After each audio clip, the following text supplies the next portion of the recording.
C'est parti pour un petit débriefing sur l'après-Romagny, quatrième épreuve du championnat de France élite de motocross, avant-dernier round de la saison, puisque le championnat a été coupé de 2 épreuves cette année, mais ça a été quand même très intéressant à suivre, avec notamment en MX1 la victoire de Sébastien Pourcel, et en MX2 la victoire plutôt logique du vice-champion du monde Jordi Tixier. Et ça a été très intéressant de le voir évoluer Jordi, justement. Ah oui, ça faisait rappeler les grandes années de l'élite avec les meilleurs mondiaux. Et là, c'est vrai que Jordi a montré que il était largement au-dessus du lot. Une bonne chose pour les jeunes Français qui ont pu se mesurer justement à un pilote de ce calibre. Voilà. Et puis en plus, on peut aussi noter que Damon Grolus, là, qui termine second, sera lui aussi en Italie, donc ça fait un second pilote de GP, et donc on les retrouve fort logiquement dans les 2 premières places. Damon Grolus, le Belge, 3e de l'Europe en Mix 2 en 2013, c'était quand même une bonne référence. C'est vraiment intéressant de le voir aussi en élite cette année en championnat de France. Son team qui a souhaité qu'il soit dans ce championnat. Et on l'a vu pas très loin non plus des chronos des meilleurs temps de Jordi Tixier. En manche, il est aux alentours de 2 secondes au tour moins vite. Donc c'est pas trop mal en comparaison de Jordi Tixier qui est quand même quasiment capable d'aller à la régulière à la même vitesse qu'un Airlings ou qu'un autre pilote de GP du haut niveau. Tout à fait. Une autre belle performance que on peut noter, c'était le retour de Cyril Coulon dans la catégorie. Il réalise une 7e place au général de la journée. Une bonne chose pour lui. Et puis le team Kawasaki qui est un peu en manque de résultats. Donc c'est bien pour le team VHR. Ouais, voilà, le team de Vera qui a connu pas mal de galères en 2013 et qui là espère avec Cyril Coulon redorer son blason un peu cette année. Et surtout, c'était un peu surprenant de voir Cyril en 2,5, c'était pas forcément prévu. On peut quand même noter que là, sur cette épreuve, Jordan Lacan a fait plus que de la figuration parce qu'il termine quand même 4e et lui aussi fait partie du team. Il a peut-être pas le même statut, mais il fait aussi partie du team VHR. Donc là, ça fait une bonne performance d'ensemble.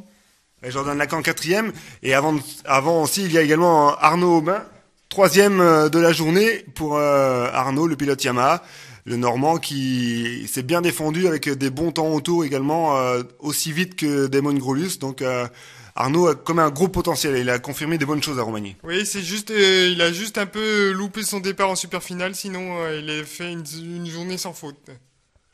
Également du bon pour Nicolas Dercourt, le champion d'Europe. Pas champion, mais vice-champion d'Europe, je crois 125 de temps. Oui, c'est ça. En 2013, ouais, et qui, pour une de ses premières sorties en 2,5 4 temps, c'est très bien défendu. C'était sa reprise. Voilà, il termine 8e de la journée, donc vraiment un gros potentiel pour ce jeune pilote.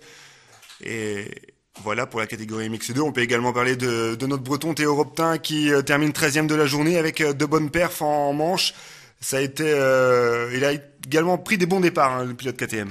Oui, il a pris des bons départs. Après, c'est vraiment bien par rapport aux années passées. Il reste vraiment sur ses roues et il reste régulier. C'est vraiment ça qui va payer par la suite. On peut aussi parler de Mathis Boiramé qui a fait sa première apparition en élite. Il s'est vraiment bien défendu. On aurait bien aimé avoir son compatriote Romain Pape qui aurait sûrement aussi fait de belles choses sur ce circuit rapide. Romain est souvent bien à l'aise. Donc en tout cas, on peut féliciter Mathis qui a malheureusement pas pu participer à la super finale du fait du règlement qui autorise les 2 meilleurs temps à se qualifier et les 18 premiers. Donc Mathis n'était pas pris, mais ce sera sûrement pour une prochaine fois. Alors également à préciser, on n'en a pas parlé, mais Thibaut Laurent qui a très bien roulé dans la 2e manche MX2, qui est parti devant Jordi Tixier, qui a tenu l'espace de 1 tour et demi, 2 tours aux avant-postes. C'est très bien pour un ancien du National MX2. Oui, c'est sûr que il a quand même un bon niveau et sur cette manche-là, il a vraiment confirmé et je crois bien que il a terminé 6e de la manche. Ouais, voilà, oui. Et je sais pas s'il remplit encore pour une année en MX2, mais en National MX2, mais en tout cas, s'il continue, il pourrait bien encore faire partie des favoris. Et également un coup de chapeau aux autres Bretons qui se sont engagés pour se tester, prendre du roulage, à l'image de Rémi Mordray, Guillaume Berest, ou encore Corentin Vialette et François Doré, malheureusement, qui a chuté assez fort dans la 2e manche, je crois, et qui a dû abandonner sa journée. Alors que lui aussi, c'était un bon espoir en 125 de temps. Oui, bah, je pense que c'est vrai que le changement 85-125, c'est toujours un peu compliqué. Il a peut-être un peu encore du mal à tout assimiler, mais il a carrément les capacités pour bien faire, donc faut pas se décourager. On va passer à la catégorie MX1 maintenant avec la victoire de Sébastien Pourcel devant Valentin Tellier au général. Valentin qui faisait son retour après sa blessure et Sébastien qui a vraiment très très bien roulé avec des temps surprenants, notamment en première manche où il signe un 1,53,616. C'était le seul à être descendu en dessous des 1,53, même devant Jordi Tixier. Donc quand même un gros niveau pour Sébastien Pourcel. Oui, et encore, il déclare qu'il est très très loin de son niveau de 2008-2009, donc c'est tout dire la vitesse qu'il avait à ce moment-là, parce que c'est Et on vrai. retrouvait encore cette facilité comme vous l'aviez annoncé à Ernée, avec son pilotage debout dans les grands vallons de Romagné. C'était vraiment intéressant, impressionnant de voir rouler. Ah oui, et puis en plus, il est tout le temps resté au contact de Valentin Tellier. Après, il a pu gagner, et c'était vraiment impressionnant son style de pilotage, et il reste maintenant le gros favori pour le championnat, même si mathématiquement Potisek peut encore gagner. Je pense qu'il est bien parti pour l'emporter. Ouais, en vitesse pure, Milko est quand même un ton en dessous des deux leaders. Il l'a encore prouvé ce week-end. Il fait partie du deuxième wagon un peu. Milko, c'est le troisième homme de la saison.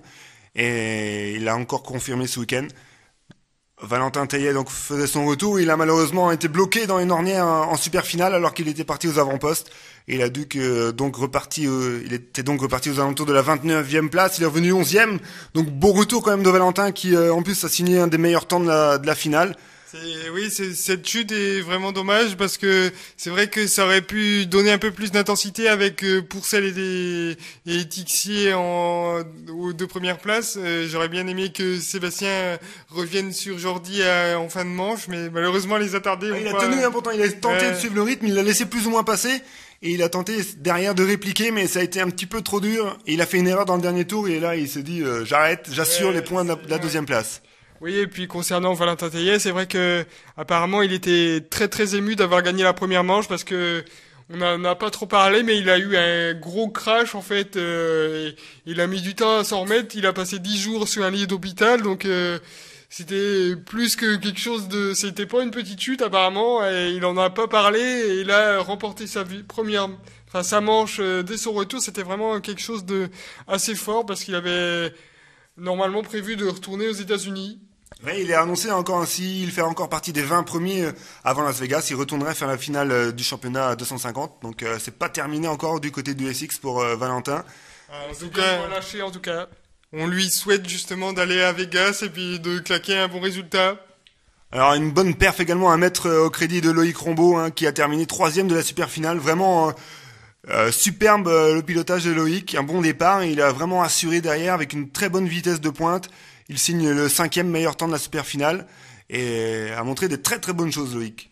Oui, c'est sûr, et en plus, quand on voit son niveau et sa vitesse, on le retrouve assez logiquement à cette place. Et pour revenir autrement à notre pilote de pointe qui aurait pu claquer une journée quasi parfaite, Jason Clermont, il a à peu près le même niveau. Je dirais même que sur certaines pistes, il est plus rapide, donc on aurait très bien pu le retrouver à cette place avec un peu plus de chance. Ouais, 5e de la première manche. En deuxième manche, il abandonne sur une chaîne cassée, je crois. Et en super finale, il se fait bloquer derrière Valentin Tellier. Il est resté un long moment dans la même ornière en essayant de s'arracher. Et il a perdu énormément de temps. Il termine 8e. Il avait vraiment un très très gros coup à faire puisqu'il a réalisé des départs plus que corrects dans chacune des manches. Oui, et surtout à la seconde manche, il avait vraiment le podium à la portée, et la chaîne qu'en a dessiné autrement. C'est vraiment pas sa saison, alors que lui a vraiment fait un effort de remise en question là avant cette épreuve. Là, c'était clair et net sur son pilotage, et ça a pas tout à fait payé comme il aurait voulu. Et pour parler des temps, Jason a signé le 5e meilleur temps de la première manche MX1 en 1,55. Quand Tellier et Aranda étaient en 1,55 aussi, 1,54. Donc vraiment des chronos très très bons. Il s'est rassuré ce week-end, Jason.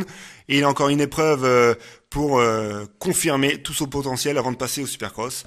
David Adam également, le Breton, a bien roulé ce week-end, 8e et 6e des deux premières manches. Il a enfin peut-être résolu ses problèmes de bras. C'est en tous les cas ce qu'on a pu voir ce week-end.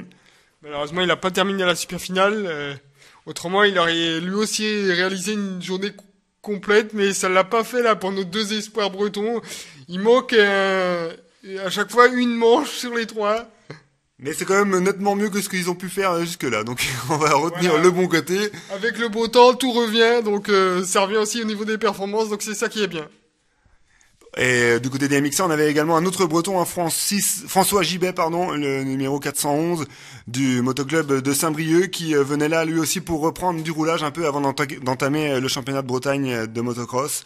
Et il s'est qualifié logiquement puisqu'il prenait tout le monde, mais il a montré des bonnes choses, hein. Il a marqué 2 points et ne s'est pas laissé prendre par des chutes, puisqu'il est tombé assez fort, hein. Il a plié complètement son guidon, mais il n'a pas lâché l'affaire, il était là pour rouler, et il a été jusqu'au bout. C'est vraiment bien pour lui. Et on le verra ce week-end à Plouane pour la première épreuve du Bretagne. Et aussi, on peut noter que Alexandre Lefrançois a fait un beau retour parce qu'il avait perdu un peu de confiance avec une épreuve un peu mitigée au niveau du MX1 national. Et là, il marque des points dans les 3 manches, donc c'est aussi important pour lui. Et un petit mot quand même pour féliciter le club encore pour cette organisation 2014 qui a été plutôt parfaite. Comme on a l'habitude de le voir à Romagné, c'est toujours un beau spectacle. Et cette année, on avait la chance d'avoir un temps excellent et la terre était vraiment parfaite pour avoir un bon grip. Et les pilotes, je pense qu'ils en sont repartis vraiment contents de cette journée. Oui, tout à fait. Un autre pilote juste que je voulais évoquer, c'est Cédric Soubeyras qui faisait son retour sur cette épreuve. Et je pense qu'il a dû être surpris de ses performances, qu'il était vraiment à l'aise malgré sûrement un manque de roulage. Il a montré de bonnes choses. Alors j'espère que ça va continuer pour lui et puis qu'il fera une bonne saison de Supercross. Il a été tout en progression, hein. Il termine 6e de la journée. Il s'était fixé comme objectif une 5e place. Ouais, il est pas loin de ce qu'il avait prévu. Et avec un petit peu plus de roulage, il reviendra très certainement à son meilleur niveau, le champion de France 2013. Surtout qu'au niveau des points, en fait, il y a qu'un point d'écart entre le 5e et 6e. Donc rien de grave pour Cédric en tout cas. Voilà. Et Grégory Aranda, on n'en a pas parlé, mais lui aussi 3e de la journée avec quelques des meilleurs temps de la journée, notamment en deuxième manche. Il signe le 2e temps derrière Sébastien Pourcel. Donc Grégory Aranda, une valeur sûre du motocross en France. Ouais, ça c'est certain, il a toujours la vitesse. Et voilà pour ce résumé de Romagné. On se dit à très bientôt sur mxbretagne.com. Bonne soirée. Salut. Salut.